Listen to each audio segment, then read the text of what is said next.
अरे बच्चों, आपको अब 6 से लेकर 10 तक पहाड़ा बहुत ही स्पीड में पढ़ाया जाने वाला है। आपको गौर से सुनना है और फौरन दोहराना है। आप रेडी हैं? रेडी। शुरू करते हैं हम। 6 का 6, 6 दूनी 12, 6 ती 18, 6 चौक 24, 6 पंजे 30, 6 6 36, 6 7 42, 6 8 48, 6 9 54, 6 10 60, 7 1 7, 7 दूनी 14, 7 तिया 21, 7 चौक 28, 7 पंजे 35, 7 छंग 42, 7 7 49, 7 8 56, 7 9 63, 7 10 70, 8 1 8, 8 2 16, 8 तिया 24, 8 चौक 32, 8 पंजे 40, 8 छंग 48, 8 7 56, 8 8 64, 8 9 72, 8 10 80, 9 1 9, 9 दूनी 18, 9 तिया 27, 9 चौक 36,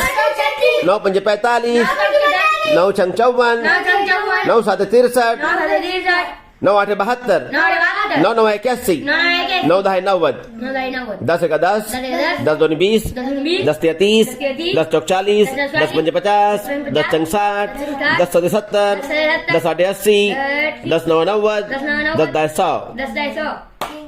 प्यारे बच्चों, अगर आपको पहाड़े याद करना है तो इसी वीडियो को बार बार सुनकर ही आपको पहाड़े याद होंगे।